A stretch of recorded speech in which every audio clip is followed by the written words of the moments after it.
He's got to carry it on, but you would have thought, wouldn't you, Marco, that he's nailed on for the Ballon d'Or? Surely. He's got to be. His numbers are incredible. Nobody can touch him. And this is at the very top level. A dominant 2-0 win for Liverpool today against Manchester City. This guy right there, Mohamed Salah, he had a goal and an assist, and it is just his second win at the Etihad for the Reds in 16 visits, and it secures Liverpool its first league double over City in a decade. Here's a look at how the table is affected, and for Liverpool, they now go 11 points clear of Arsenal at the top. Arsenal do have a game in hand, but oh boy, that is going to be a tough mountain to climb for the Gunners. Welcome into our studios, everybody. Marco Messina, Mike Grella, Aly Trost Martin, and we are joined by Geoff Shreeves. Geoff, Liverpool, they just do it again. What new did we learn today about this Liverpool team? Ali, you mentioned that Arsenal have a game in hand. To be honest with you, they could have 3 games in hand. They are not clawing this back. Liverpool have more than one hand on the title here. They were today, if you like, it was the performance of champions, or certainly of would-be champions.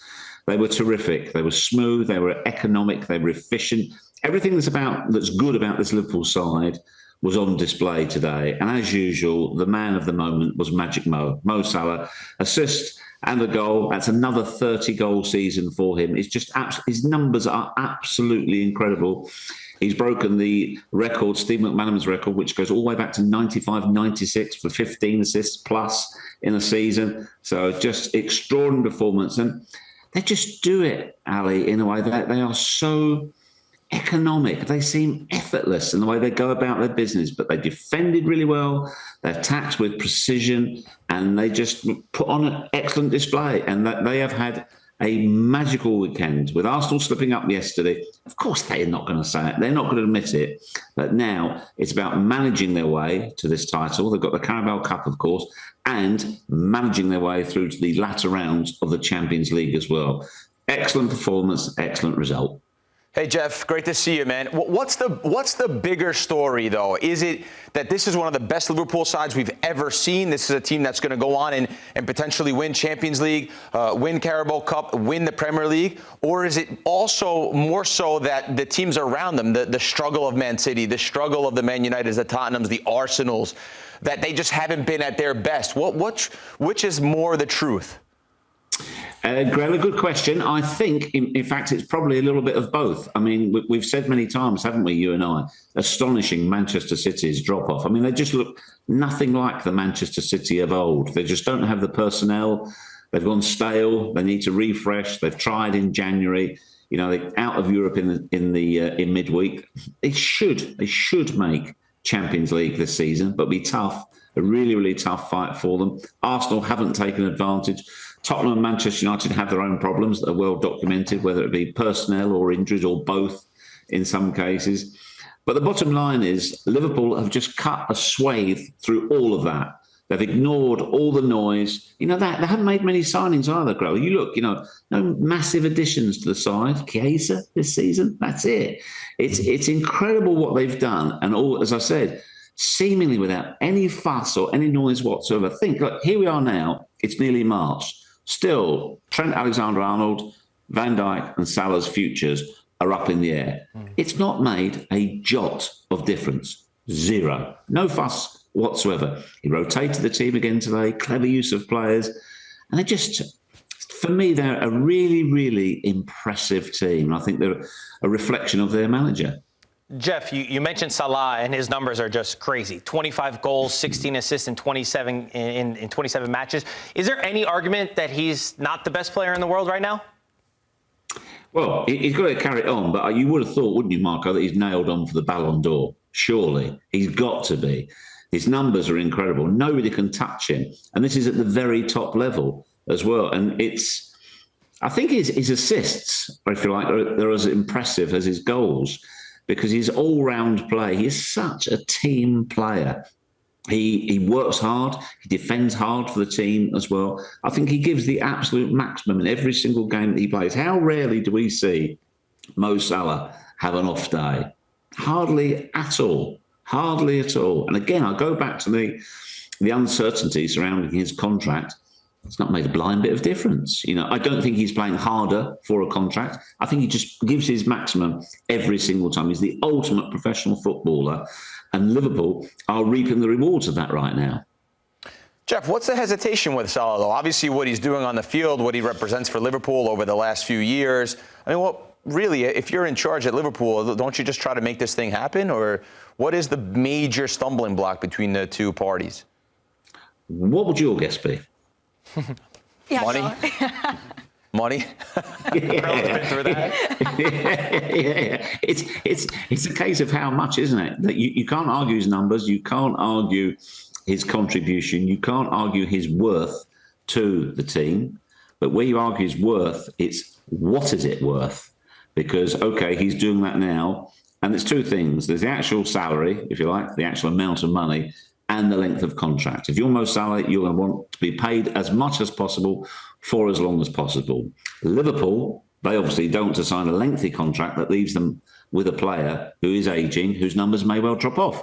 Maybe not next season, but the season after and the season after that. So that's the negotiation that's taking place. So I hope they will come to an agreement. And also as well for Mo Salah as well, he's got pretty much the choice of going wherever he wants.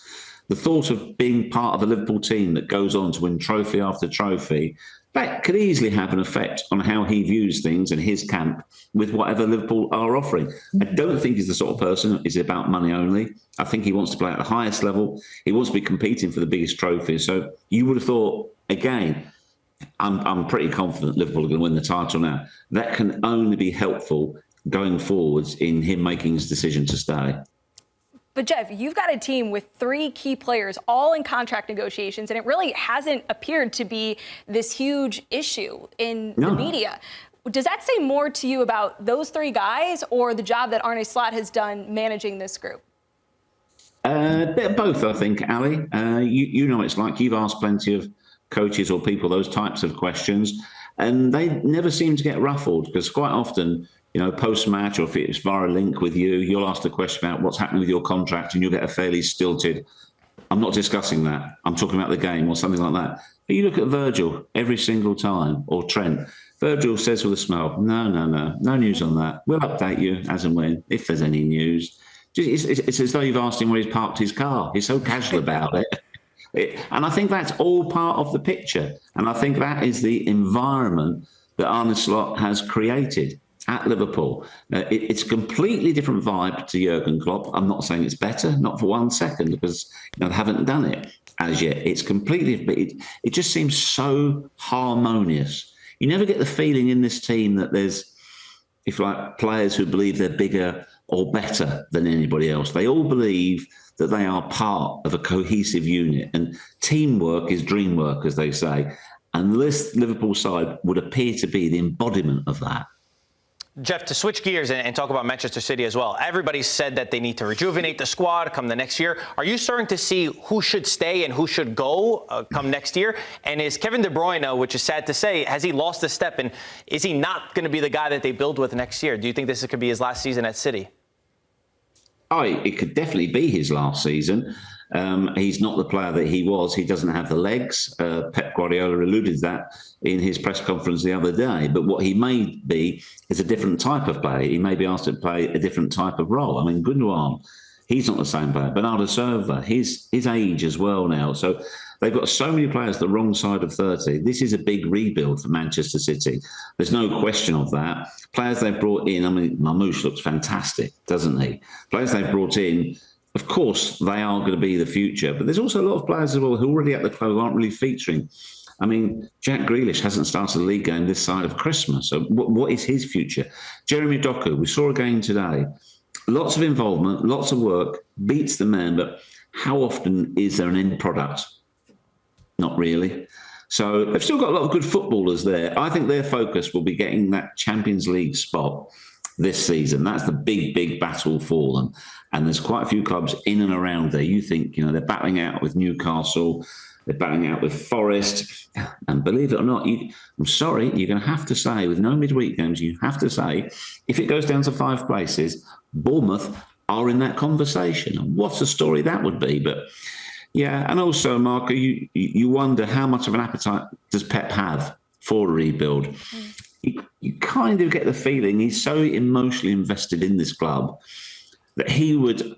I think what he would like to do is similar to Jurgen Klopp, that when he leaves them in a strong position with a good squad and a good set of players that somebody else can build on. And I don't think he wants to. I think he wants to leave. Not necessarily on the highest of highs, plant another big trophy and then go, but in a very, very solid position. And he probably doesn't feel that now. I think he's a very responsible coach and he knows what he's given City and he knows what City have given him. But I think he will want to leave them in a good position. Yeah, Geoff, great stuff. Hey, Pep looks like he needs a break, guys. Looks like he needs a break. And another difficult loss for them today at home, 2-0 to Liverpool. Geoff, enjoy the rest of your trip and thanks for taking the time. My great pleasure. See you, Geoff. Cheers, guys.